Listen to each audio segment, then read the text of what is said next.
Hello friend, how are you? I am Advocate Gaurav Kumar Gupta. I am MBA Finance and Chartered Accountant qualified and PhD holder.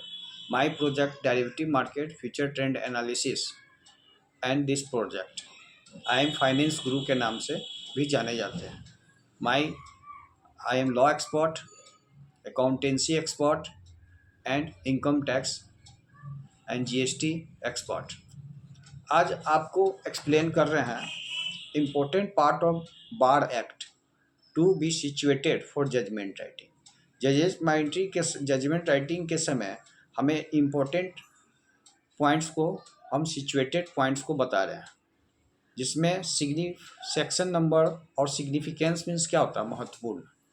41B हमें deal करता है. 41B हमें deal करता है code of criminal procedure 1973 के important point को बता रहे हैं. CPC के इम्पोर्टेंट पॉइंट को जो हमें जजमेंट राइटिंग में हमेशा सपोर्ट करता है और हमेशा मदद करता है. ये section 41B this section B use when the arrest memo is prepare by the police officer.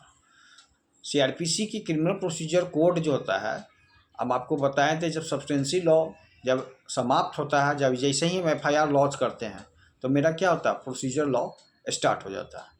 तो 41B में जब हम एक्सप्लेन करते हैं दिस सेक्शन 41B CRPC की धारा this section B use when the arrest memo is paper bye the police officer. Police officer द्वारा जब भी हम अरेस्ट मेमो पेपर तैयार होता है वो कौन सा सेक्शन में अरेस्ट होता है, CRPC की धारा 41B में प्रिपेयर किया जाता है. अब आइए सेक्शन CRPC की धारा 154, ये भी प्रोसीजर लॉ का सेक्शन है. To be use while writing the prosecution story. Prosecution के स्टोरी को हम लिखते हैं, जो प्रोसिक्यूशन बोला उसके स्टोरी को लिखते हैं. That the FIR has been launched by informant under section 150 of CRPC. 161 informant द्वारा जो भी FIR लॉन्च होता है उसमें प्रोसिक्यूशन स्टोरी को लिखा जाता है, जो प्रोसिक्यूशन. उसके बाद 162 में आया. 162 भी जजमेंट राइटिंग के लिए वेरी वेरी इंपॉर्टेंट पॉइंट्स है. CRPC की धारा, यह procedure law. CRPC always procedure law माना जाता है और IPC को सब्सटेंसिव लॉ मानते हैं.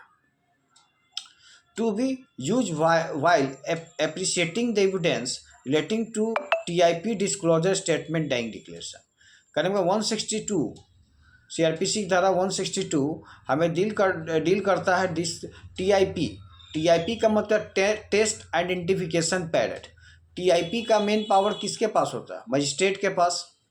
मजिस्ट्रेट TIP कराता है, जिसको SDM DM को पावर है, डिस्ट्रिक्ट मजिस्ट्रेट और SDM को पावर है, जो एडमिनिस्ट्रेटिव डिपार्टमेंट द्वारा TIP किया जाता है. टेस्ट आइडेंटिफिकेशन पैड होता है. इसमें TIP का एग्जैक्ट मीनिंग होता है कि जैसे कोई एक्यूज है, ये कस्टडी में है, यदि कोई ऑफेंस किया वो ऑफेंस किया, उससे पहचानने के लिए उसे जेल में बुलाया जाता है. विक्टिम को उसके साथ अपराध हुआ है, वो विक्टिम को पहचानता है कि किसने तुम्हें मारा है. वो उस चीज़ को उसको टेस्ट आइडेंटिटी, यदि वो विक्टिम पहचान लिया जेल में कि इसने मुझे मारा है तो वो एक्यूज वो विटनेस TIP उस विटनेस का टेस्ट आइडेंटिफिकेशन पैडेड होता है और उसका रिपोर्ट मजिस्ट्रेट साहब, जुडिशल मजिस्ट्रेट फर्स्ट क्लास या CJM साहब वो रिपोर्ट को मंगवाते हैं अपने कोर्ट में, सेशन कोर्ट में. तो to be use while the writing the prosecution, ये तो क्या 162 के बारे में आप डील किए. डाइंग डिक्लेरेशन 162 में भी डील किया गया है. डाइंग डिक्लेरेशन का मतलब होता है कि मरने के बाद जो हम कोई स्टेटमेंट देते हैं तो उसे डाइंग डिक्लेरेशन करते हैं. कोई आदमी मरते मरते कोई झूठ नहीं बोल सकता है और उसी चीज़ को हम डाइंग डिक्लेरेशन के रूप में यूज करते हैं. अब 165 में आइए CRPC की धारा 162. To be use when the search is conducted by the police officer making investigation बनाने के समय पुलिस ऑफिसर द्वारा जो भी आचरण होता है उसके कंडक्ट के बारे में 165 में जिक्र किया गया. अब आइए 173 CRPC की धारा क्लॉज 2 में use this while writing prosecution story police report has been submit under section 173 clause 2 of CRPC. CRPC की धारा 173(6) के अंतर्गत जो पुलिस रिपोर्ट होता है, प्रोसिक्यूशन का जो स्टोरी लिखित होता है उसको सबमिट करता है। ठीक है। 177 से 179 में ये जजमेंट राइटिंग का बहुत ही इम्पोर्टेंट सेक्शन को डील कर रहा है। ये हर एक सेक्शंस को आपको समझना होगा, तभी जजमेंट राइटिंग आपसे बनेगा। द 177, 179 ये लॉ जो है ना एक दूसरे से इंटरलिंक है। एक सेक्शन दूसरे सेक्शन, जब तक आपको पूरे सेक्शंस पे कमांड नहीं होगा आप जजमेंट राइटिंग नहीं बना पाएगा। जजमेंट राइटिंग में आपको IPC, CRPC, evidence, contract law, partnership, business, company, हर एक लॉ पे आपको कमांड होना चाहिए और उसी अनुसार से आप जजमेंट राइटिंग कर सकते हैं। अब टीआईपी क्या होता है, टेस्ट एडवांटेज पैरेट क्या होता है, हियर से एविडेंस क्या होता है, किस सिचुएशन में हियर से एविडेंस किया जाता है, कन्फेशन क्या होता है, एक्विटल क्या होता है, कन्विक्शन क्या होता है, इस सब के बारे में आपको पूरा जानकारी होना चाहिए। 173 clause 2 you this while the writing prosecution story police report has been submitted under section 173 clause 2 of CRPC। अब 177 से 179 आइए। इसमें कह रहा है this section to be use only when the accuse has raise any objection relating to jurisdiction. माने jurisdiction means क्या होता है, अधिकार क्षेत्र से संबंधित है, उसका ऑब्जेक्शन क्या है, उसका ऑब्जेक्शन रेज क्या हुआ, उसके हर एक पॉइंट को 177 से लेकर 179 हमें सीआरपीसी धारा क्रिमिनल प्रोसीजर कोड 1908 में डील किया गया। अब आइए section 190 clause 1 and B, sub clause B, to be use at the end of prosecution story. जब प्रोसिक्यूशन का स्टोरी इंड हो जाता है, has raise by objection relating to jurisdiction, to नहीं गलत बोल दिए, 191 क्लॉज बी। 191 क्लॉज बी का मतलब हो गया to be use at the end of prosecution story as the magistrate has taken cognizance under section 190 clause 1b of CRPC। कहने का मतलब है जब प्रोसिक्यूशन का स्टोरी इंड हो जाता है तो मजिस्ट्रेट संज्ञान लेता है section 190 clause 1b of CRPC। 211 से 224 CRPC डील करता है read all these thoroughly this will be very beneficial at the time of framing of charge.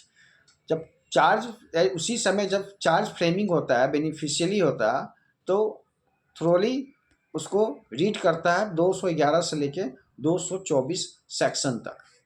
248 clause 2 CRPC में ये सेक्शन डील कर रहा है after the accuse is convicted. अगर कोई एक्यूज कन्विक्टेड के बाद, दोषी के होने के बाद, use this section to write that the judgment is postponed to hear the accused on the questions of sentence per section 242 of CRPC। अगर यदि जज साहब ने सेंटेंस दे दिया तो आपको उतना सेंटेंस भोगना ही पड़ेगा, आपको उतना सज़ा काटना ही पड़ेगा। यदि सेंटेंस मिल गया और सेंटेंस पर बोथ या फाइन रहेगा तो आप फाइन भी देकर अपने सज़ा को कम करा सकते हैं, और उसका कोई भी सज़ा होता है उसका 1/3 या 1/5 सज़ा ही सेंटेंस मिलता है। जैसे 7 साल का CGM का पावर है 7 साल का सज़ा देने का, वो 7 साल से ज़्यादा का सज़ा नहीं दे सकता है। सेशन कोर्ट को ट्रायल है इतना, तो सबका एक लिमिटेशन बना हुआ कि इस लिमिटेशंस के आगे वो नहीं धरता। अब जैसे डिस्ट्रिक्ट जज है तो उनको डेथ सेंटेंस देने वाला, लेकिन जब तक वो हाई कोर्ट से परमिशन नहीं लेगा, प्रायर परमिशन नहीं लेगा, तो वो डेथ सेंटेंस नहीं सुना सकता, तो उसे हाई कोर्ट से कंफर्मेशन लेना पड़ता है। उसी प्रकार से 248 clause to after the accuse convicted use this section to write that the judgment postponed hear the accuse on the question sentence and 248(2) of CRPC। 291A identification report of the executive magistrate for the TIP conduct by him directive admissible under this section। माने section 291 clause 1 में executive magistrate को का report का identification के लिए test identification parade को conduct किया जाता है and by him directly admissible under this section. इस सेक्शन के अंतर्गत यह एडमिसिबल माना जाता है 291A के अंतर्गत। यदि कोई भी मजिस्ट्रेट, एक्जीक्यूटिव मजिस्ट्रेट में सबसे ऊपर कौन होता है, 2 डिपार्टमेंट होते हैं, एक्जीक्यूटिव डिपार्टमेंट और जुडिशरी डिपार्टमेंट। तो एक्जीक्यूटिव मजिस्ट्रेट में सबसे ऊपर कौन होता है, डिस्ट्रिक्ट मजिस्ट्रेट, DM, जिसको हम DM कहते हैं। उसके नीचे होता है SDM ADM, उसके नीचे होता है SDM, उसके नीचे BDOC, उसके बाद जितने भी डिपार्टमेंट IS उसके नीचे सब पुलिस डिपार्टमेंट होते हैं। तो एक्जीक्यूटिव मजिस्ट्रेट का पावर CRPC में थोड़ा मोड़ा दिया गया हुआ जो क्रिमिनल प्रोसीजर कोड में, जैसे प्रिवेंटिव डिटेंशन का पावर है, तजिया निकल रहा है, मुहर्रम निकल रहा है, किसी चीज़ को रोकना, किसी चीज़ को अपराध को नहीं होने देना, लॉ एंड ऑर्डर को मेंटेन करना, ये एक्जीक्यूटिव मजिस्ट्रेट का पावर है। एक्जीक्यूटिव मजिस्ट्रेट को सजा देने का पावर नहीं है। एक्जीक्यूटिव मजिस्ट्रेट एक डंडा भी नहीं आप पब्लिक के ऊपर चला सकता है, क्योंकि उससे पनिशमेंट देने की पावर को छीन ली गई है। जब कॉन्स्टिट्यूशनल लॉ ऑफ इंडिया आया तो उसमें सेपरेशन किया गया। सेपरेशन क्या किया गया? जुडिशियल मजिस्ट्रेट और एक्जीक्यूटिव मजिस्ट्रेट को अलग किया गया।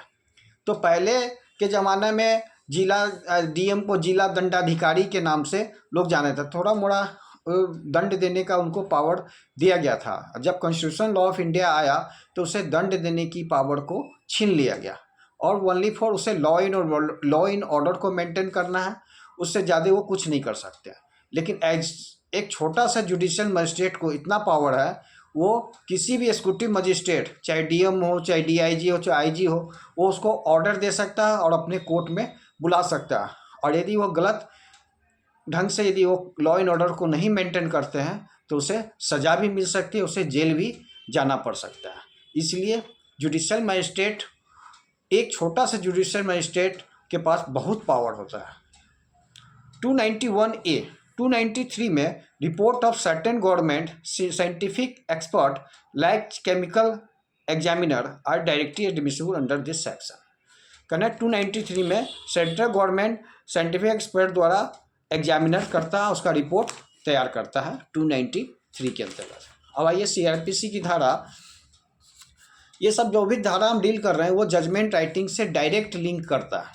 सेक्शन 313 में अब आइए, use this in defence story as accuse has been personally examine under section 313 of CRPC and he depose that.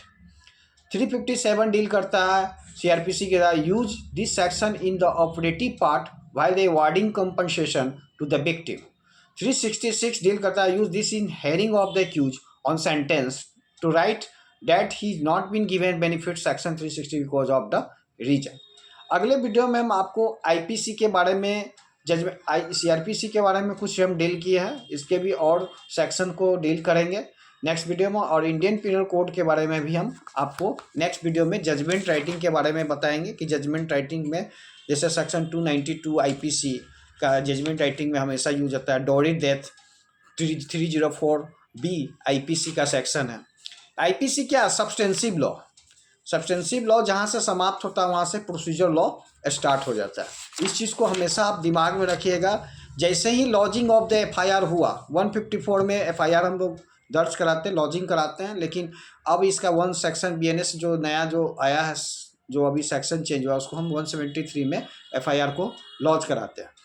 तो जहाँ से सब्सटेंसिव लॉ समाप्त हो गया, वहाँ जहाँ ऑफेंस हो गया, ऑफेंस माने कंप्लीट हो गया, तो वहाँ से लॉजिंग द FIR के बाद हम प्रोसीजर लॉ को स्टार्ट करते हैं। That's all. अगले वीडियो में हम आपको जजमेंट राइटिंग के बहुत से सेक्शंस को डील करेंगे, एक एक पॉइंट को डील करेंगे नेक्स्ट। That's all.